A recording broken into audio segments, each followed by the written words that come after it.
Vamos abrir a palavra de Deus na segunda carta de João. Nós leremos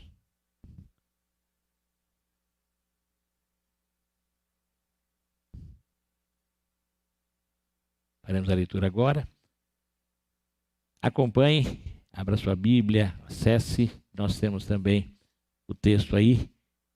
Acompanhe a leitura da palavra do Senhor. O presbítero, a senhora eleita e aos seus filhos, a quem eu amo na verdade, e não somente eu, mas também todos os que conhecem a verdade, por causa da verdade que permanece em nós e conosco estará para sempre.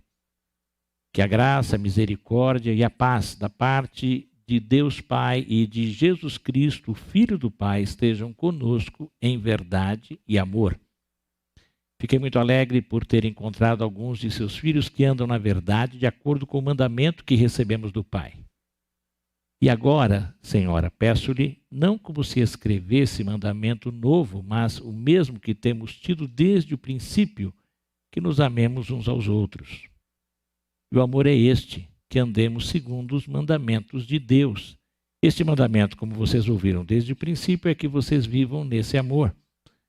Porque muitos enganadores têm saído do mundo afora, os quais não confessam que Jesus Cristo veio em carne. Este é o enganador e o anticristo. Tenham cuidado para que não percam aquilo que temos realizado com esforço, mas recebam plena recompensa. Todo aquele que vai além da doutrina de Cristo e nela não permanece não tem Deus, e o que permanece na doutrina, esse tem tanto o Pai como o Filho. Se alguém for até você e não levar essa doutrina, não recebam em casa nem lhe deem as boas-vindas. Porque aquele que lhe dá boas-vindas se faz cúmplice das suas obras más. Ainda tinha muitas coisas a lhes escrever, mas não quis fazê-lo com papel e tinta, pois espero ir visitá-los e conversaremos pessoalmente para que a nossa alegria seja completa. Os filhos da sua irmã eleita mandam saudações. Obrigado por tua palavra que é viva e eficaz. Continue a nos falar, como já nos tem falado, de diversas maneiras nesta celebração. Agora, pela exposição da tua palavra, em nome de Jesus oramos. Amém. Nós acabamos de ler um livro inteiro da Bíblia. Fizemos a leitura de um livro inteiro da Bíblia. A segunda carta de João, um dos menores livros da Bíblia, que é lida e que a princípio foi escrita, e por isso alguns até ficam confusos, porque começa dizendo o presbítero, a senhora eleita. A palavra presbítero na Bíblia, e quando a gente lê lá em Atos 20, a Bíblia explica, a própria Bíblia, o apóstolo Paulo chama um grupo de homens que ele chama de presbíteros de uma igreja, ele chama aqueles homens da igreja de Éfeso, e esta carta é dirigida para aquela mesma região. E depois ele vai dizer que estes homens tinham sido colocados, os presbíteros. Em algumas traduções a gente encontra a palavra ancião. Ancião e presbítero é a mesma coisa. Presbíteros ou anciãos eram pessoas com maturidade para liderarem um grupo. Acontecia antigamente, na época dos judeus, nas reuniões que eles faziam nas chamadas sinagogas. E até hoje os judeus têm sinagogas.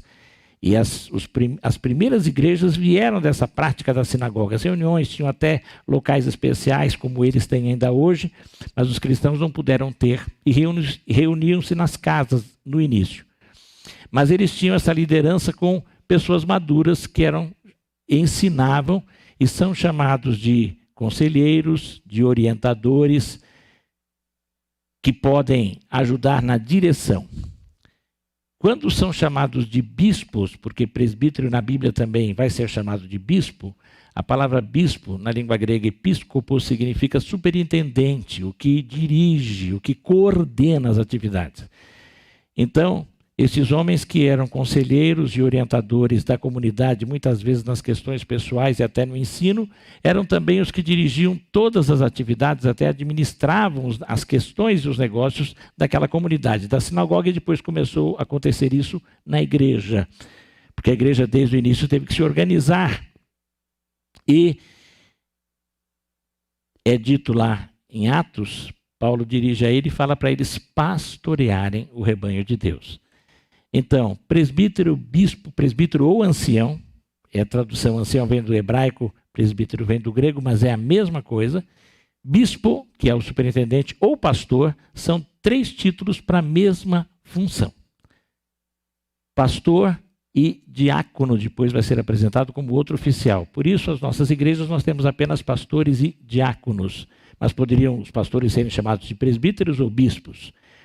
E aqui quem está escrevendo é um desses pastores, o pastor, provavelmente um pastor bem conhecido, e tudo leva a crer, apesar do nome dele não aparecer, que é o apóstolo João, que já estava aqui no final da sua vida, o homem que conviveu com Jesus ali durante o período em que Jesus esteve no mundo, no seu ministério terreno, o mais novo de todos os discípulos de Jesus, e que é o que vai morrer com mais idade. No final da sua vida, alguns acham que ele chegou a mais de 90 anos, no final do 1º século. E aqui no final ele estava escrevendo esta carta, e ele se dirige e chama de senhora. Tem pessoas que até pensam que realmente era um homem escrevendo para uma irmã em Cristo Jesus, e que o nome dela poderia ser Electa, porque é dito que é senhora eleita. E poderia ser esse nome. E senhora pode ser traduzido como Kyrie, então acham que poderia ser um nome. Mas são poucos os que pensam assim. Alguns chegam a pensar que João, como cuidou de Maria, mãe de Jesus, porque Jesus, quando morre lá na cruz, ele entrega os cuidados da sua mãe a João. Jesus mostra que Maria não tem mais autoridade sobre ele fala: João, cuide de Maria, aquele apóstolo João. E alguns dizem que poderia ser Maria, mas são conjecturas. Tudo leva a crer que é uma linguagem figurada em que uma igreja local é chamada de senhora. Várias vezes o povo de Deus foi chamada de noiva de Cristo, da mulher do Senhor. Por que que o povo de Deus, Israel, foi chamado assim e depois a igreja é chamada assim? E muitas vezes isso teve que ser usado como uma espécie de código, porque aqui já começava a perseguição. Então eles não podiam dizer os nomes, tinham que usar linguagens figuradas. O próprio apóstolo João, quando usado por Deus para escrever o Apocalipse, teve que usar muitas figuras também, porque eles poderiam ser presos. Até hoje, cristãos em lugares onde é proibido o cristianismo têm que usar pseudônimos, codinomes, tem que ser feito contato com eles com códigos, porque eles podem ser até mortos por causa da sua fé, como na época acontecia. Por isso, usando todas essas expressões. Mas é interessante que aqui é uma lição. A igreja é comparada a uma mulher, no sentido de ser e comparada a uma mãe, porque fala dos seus filhos. Mãe é aquela que a mãe é acolhedora, a mãe é cuidadora. E isso já é um ensino para nós como igreja. Desde o início, a palavra de Deus nos traz ensinos em todas as partes, e aqui é um ensino para nós como igreja. A igreja tem que ser acolhedora. A igreja tem que ser terna. A igreja tem que ser cuidadora. Como? Existe a figura, a igreja somos nós. E todos nós temos que exercer esse papel de cuidadores, um cuidando do outro, um acolhendo o outro. A igreja não me acolhe, mas quem é a igreja? A igreja sou eu. Então nós temos que nos acolher mutuamente. Às vezes, se eu não estou sendo bem acolhido, eu vou chegar para um irmão, a líderes da igreja, pastores, diáconos, falar: por favor, me acolha mais. Eu estou precisando do seu acolhimento. Mas no momento que você estiver mais forte, você também tem que acolher o outro na sua necessidade, na sua fraqueza. Alguns irmãos que passam por questões de enfermidade, por problemas existenciais, por problemas mesmo da vida, enfermidades diversas. Por isso, temos que sempre estar como mães nos acolhendo mutuamente. A igreja tem que ser acolhedora. Acolhedora para com os que chegam. Quando você vê alguém novo, como membro mais antigo, você tem que se aproximar dessa pessoa, perguntar o seu nome, se apresentar a ela, trocar contatos, começar a conversar com ela, ajudá-la, encaminhá-la para os diferentes ministérios que existem. E neste aspecto somos mães, e a igreja tem que ser uma mãe. E todos nós somos ao mesmo tempo filhos, que temos que ser cuidados e nos cuidarmos mutuamente. Agora, a mãe, esta senhora, significa que ela tem o marido. E o marido da igreja, o esposo da igreja, o cabeça da igreja é Jesus. E Jesus é o cabeça da igreja. Ele tem que ser o cabeça de toda a igreja. Ele tem que ser o líder da igreja. O líder é Jesus. Por isso nós não temos apóstolos, Por isso as nossas igrejas não têm assim, uma hierarquia, porque nós entendemos que o supremo pastor é Jesus. Mesmo os pastores, eu digo que eu sou um pastor auxiliar, um subpastor, na verdade. O pastor é Jesus. Todos nós na liderança somos apenas auxiliares de Jesus. E até quando eu faço, de vez em quando eu escuto alguém falar o meu rebanho, eu não gosto de dizer o meu rebanho, o rebanho de Cristo que está sob os meus cuidados. Eu me considero muito mais uma ovelha pastora, né? Aquela ovelha que vai na frente. Não o bode, velho, não sou bode. Mas aquela ovelha que vai com o badalo, dirigindo, conduzindo a igreja. A igreja não é bode, são ovelhas, né? Então aquela ovelha mais madura que vai na frente, vai o badalo, eu tenho que estar. E os pastores e os líderes, nós temos que estar indo à frente, cuidando, mas à frente sempre seguindo o grande pastor que é Jesus, o sumo pastor. E a igreja é conduzida por Jesus. E assim nós temos que caminhar. Esta igreja, e é interessante que aqui algumas coisas, esse texto me mostra uma verdade. O que a igreja sempre deve ter? O que a igreja deve ter sempre? E logo no início é dito que a igreja, ela deve ter sempre a verdade. Por isso que o texto diz assim, né? Por causa da verdade que permanece em vós e conosco estará para sempre. Verdade. Eu amo vocês de verdade, todos os que conhecem a verdade. A verdade inicialmente é Jesus. Jesus Cristo mesmo diz que Ele é a verdade. Eu sou o caminho, a verdade e a vida. Conhecer a verdade é conhecer Jesus. E eu conheço Jesus pela palavra de Jesus. Por isso que temos que estudar a Bíblia. Temos que estudar a Bíblia inteira. A nossa igreja insiste em que cada crente tenha a experiência de ler pelo menos um capítulo da Bíblia todo dia. De preferência até mais um pouco, para ler a Bíblia em um ano ou em um período. E é importante nós lermos a Bíblia inteira. Mas também somos orientados a lermos porções pequenas da Bíblia. A igreja compartilha, né, os textos do presente diário, para que as pessoas possam ler porções pequenas e meditar e refletir. Os grupos da Escola Bíblica Dominical, os ministérios diferentes, os homens têm seus grupos, as mulheres no Desperta Débora.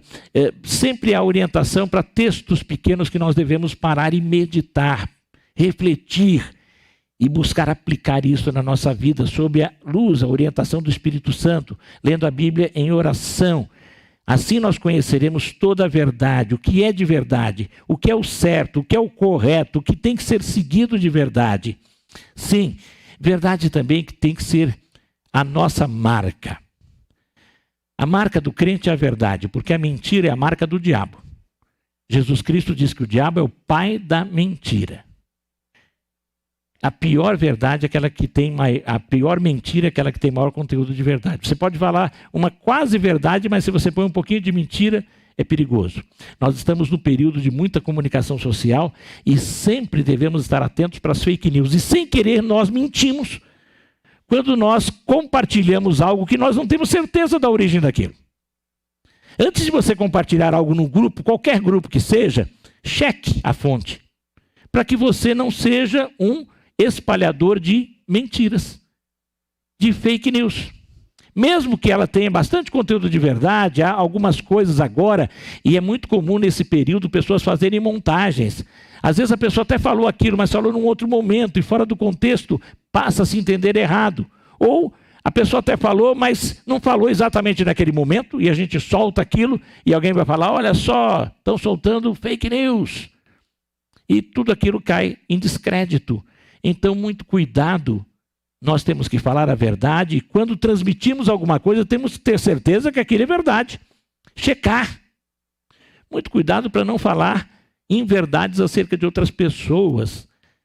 Porque as palavras, né, alguém já disse que são como a pena. Quando você espalha penas, depois não dá para juntar. Então, muito cuidado com a nossa língua, com a nossa comunicação, para falarmos sempre a verdade. É preferível, se há dúvida, não fale. Quando falar, fale a verdade. A verdade também nos nossos compromissos, quando eu digo sim, é sim. Jesus disse isso, seja vosso falar sim, sim, não, não. O que disto passar é de procedência maligna, porque não é verdade. Então, quando eu assumo um compromisso, eu tenho que cumprir o compromisso, eu tenho que honrar o compromisso. Se eu vou mudar, eu tenho que combinar com a pessoa com quem eu me compromissei, se ela concorda. Se ela não concordar, o que eu assumi, eu tenho que cumprir. E nisso até o horário é importante, né? A pontualidade é importante. Nós temos que sempre primar pela verdade e vivermos em verdade. Mas o texto continua dizendo que a igreja, ela deve ter sempre amor. O amor é a marca da igreja, porque até a verdade tem que ser dita em amor. Às vezes estamos sendo sinceros com alguém, é muito importante. Ser amigo é ser sincero. É falar, às vezes, a coisa que não é tão agradável, mas você tem que ser sincero, só que você tem que ser sincero em amor. Até para você comunicar uma verdade, você tem que ter amor. Você tem que ser amoroso na comunicação da verdade. A partir do versículo 4, nós temos: fiquei muito alegre por ter encontrado alguns dos seus filhos que andam na verdade, de acordo com o mandamento que recebemos do Pai. E qual é o mandamento? E agora, Senhora, peço-lhe não como se escrevesse um mandamento novo, mas o mesmo que temos tido desde o princípio, desde o Velho Testamento, o mandamento do amor, foi colocado para o povo de Deus. O mesmo que temos tido, que nos amemos uns aos outros. E o amor é este, que andemos segundo os mandamentos de Deus.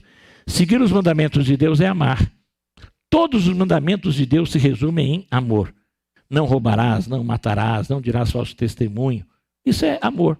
Se eu amo, eu não vou roubar, não vou matar o outro, eu não vou cobiçar, eu não vou ter inveja, não haverá maledicência. Se eu amo, porque eu devo fazer ao outro o que eu gostaria que ele fizesse a mim. E até quando eu for falar a verdade, eu tenho que falar a verdade em amor. Até a correção tem que ser feita em amor. Isso começa dentro do lar. Marido com a mulher.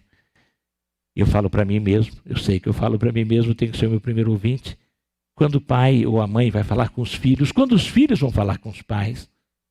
Alguém observou esses dias, achou interessante, né, que a pessoa foi entrar no mercado levando um idoso e disse que assim, quando estava entrando com o idoso, naquela época ainda que tinha que entrar um por um, medindo temperatura, e diz que a pessoa toda cuidadosa, aí foi lá para dentro do mercado, num lugar mais vazio, diz que a pessoa que acompanhava o idoso começou a gritar com o idoso, começou a reclamar, começou a falar bravo, e o idoso chorou. Que coisa terrível. Nós temos que ser amorosos nos nossos relacionamentos familiares, amorosos nos nossos relacionamentos profissionais. Pessoas que às vezes não param o emprego porque não sabem se comunicar bem, não sabem se comunicar em amor. Temos que ser firmes, mas sempre em amor, cuidando na maneira de falar, na hora de falar, as palavras que usar. O amor tem que ser a marca da Igreja de Jesus, porque tem que ser a marca de cada membro da Igreja de Jesus. Tem que ser a característica de cada um de nós. Sim. Agora, a igreja deve ter sempre, porque ela tem que andar com a verdade que é Jesus, que está na Bíblia, Jesus que é o amor, que é a revelação máxima do amor de Deus, e este amor que tem que ser a base de toda a nossa vida, porque nisso eu cumpro todos os mandamentos de Deus, e nesse sentido eu tenho que cuidar muito para nunca ir além daquilo que foi ensinado por Jesus. Muitos enganadores têm saído no mundo afora, os quais não confessam que Jesus Cristo veio em carne.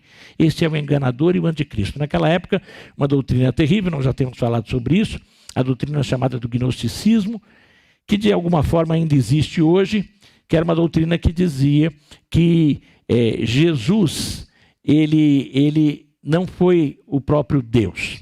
Foi um homem poderoso, iluminado, um espírito de luz, e que ele, na terra, recebeu no batismo, essa doutrina dizia, uma das linhas, ela tinha diversas linhas, um dos seus mestres principais, principalmente naquela região, Cerinto, era o nome dele, ele dizia que Jesus recebeu o Cristo no batismo. E antes de morrer, o Cristo saiu dele, e quem morreu foi Jesus homem. Então a morte de Jesus não pagou o preço dos nossos pecados. Até hoje tem grupos de pessoas que ensinam isso. Tem um livro chamado Sagrado, que pega quase que metade da humanidade, uma boa parte da humanidade que segue esse livro, que diz que Jesus Cristo, ele nem diz que Jesus morreu, diz que Jesus nem morreu, ele foi retirado por Deus, porque ele não poderia sofrer. Deus não mataria o seu filho, Jesus foi retirado, era o grande profeta que foi retirado. Então Jesus não morreu na cruz. Isso já ensinava na época, até hoje tem gente que pensa isso. Por isso a gente tem que tomar muito cuidado com uma filosofia que é muito comum, sempre foi, todos os caminhos levam a Deus. Isso é uma grande mentira. Só há um caminho. Jesus disse, eu sou o caminho, a verdade e a vida. Ninguém vem ao Pai, porque ele é o próprio Deus encarnado, vem ao Pai. Não é vai, quem vem ao Pai. Porque o Pai é revelado no Filho Jesus, a não ser por mim, só. Qualquer coisa que nos desvie de Cristo, pode ser uma doutrina bonita, práticas bonitas, rituais bonitos, mas se Jesus não é o centro, Jesus não é o único Salvador, se há outras coisas que ajudam a salvação além de Jesus, então isto não é a verdade e eu estou indo além de Cristo, como o texto diz. Quando a gente vê aqui no versículo 9, todo aquele que vai além da doutrina de Cristo e nela não permanece, não tem Deus. De vez em quando alguém surge com novas revelações, tem sempre alguma coisa nova, alguma revelação nova, alguns até falando em nome de Jesus, mas trazendo coisas que desviam de Jesus. Você tem que ter Jesus, mas você tem que seguir este e este lugar. Você tem que ir a tal e tal pessoa, porque esta pessoa é que tem a bênção de Deus. E a bênção quem tem é Jesus. Nós vamos a pessoas que nos ensinam de Jesus, mas a bênção eu recebo de Jesus. Eu posso, em algum momento, pedir para alguém orar comigo e orar por mim, sim, mas quem vai me abençoar é Jesus. Não é oração poderosa, nem minha, nem de ninguém. É Jesus, é Ele que nos abençoa. Não é oração poderosa, não é a água fluída em cima do rádio, da TV, do computador, não sei do que agora.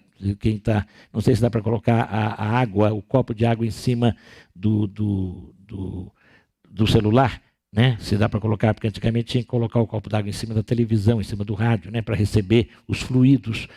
Isso tudo é bobagem. E o texto vai além. Um cuidado que a gente tem que ter com as mentiras dos falsos profetas, dos falsos mestres. Ele chega a dizer, se alguém for até vocês e não levar essa doutrina, não recebam nem em casa. O que significava?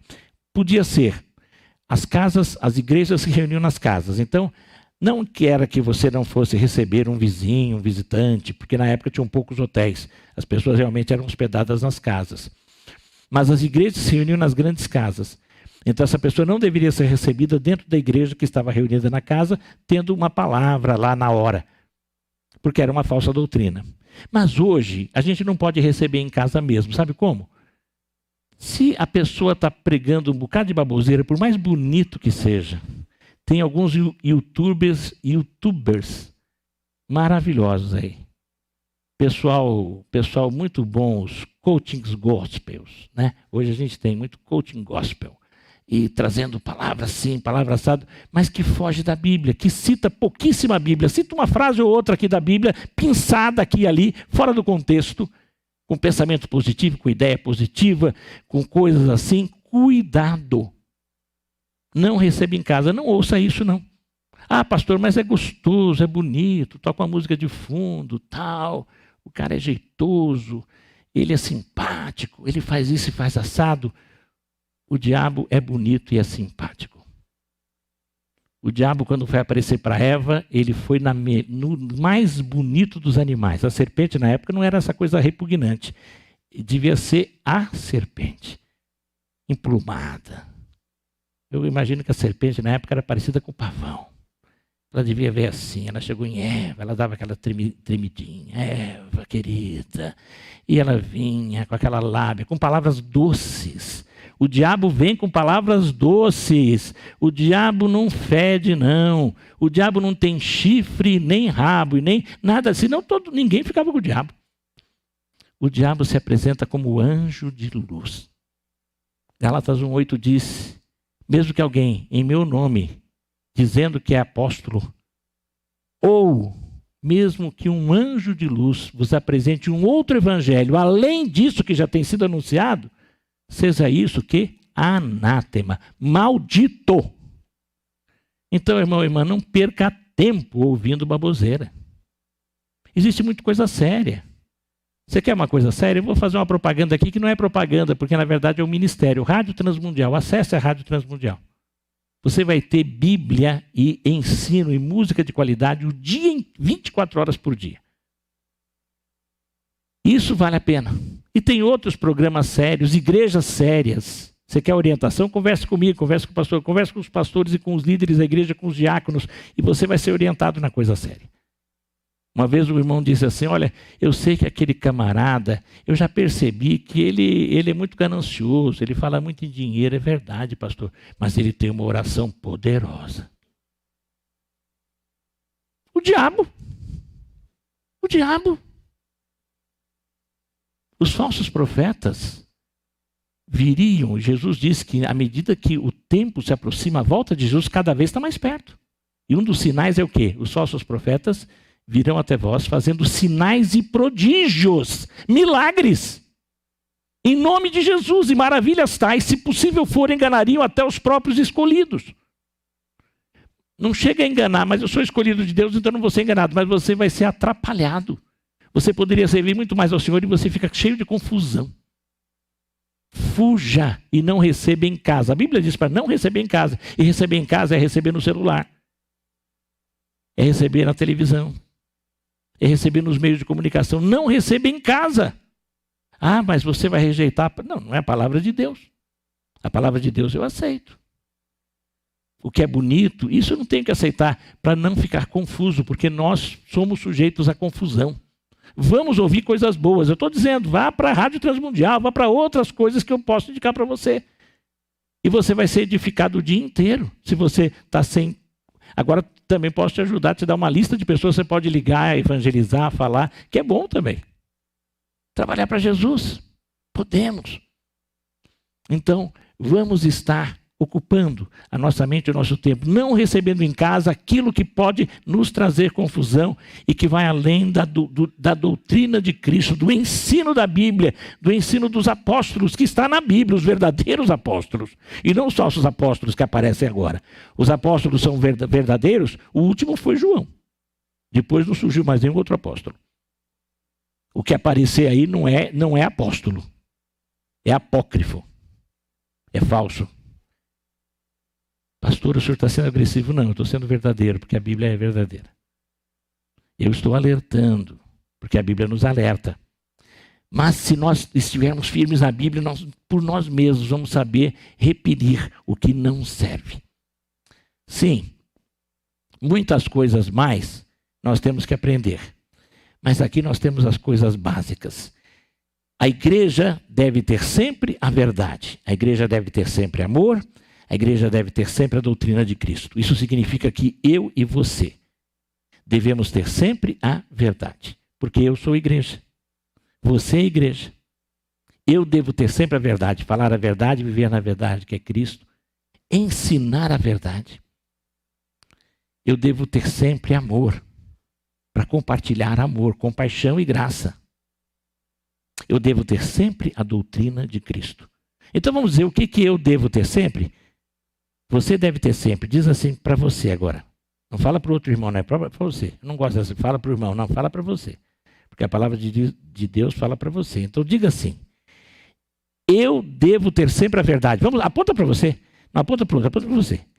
Eu devo ter sempre a verdade. Diga, eu devo ter sempre a verdade. Em casa também. Eu não te ouvi em casa, hein?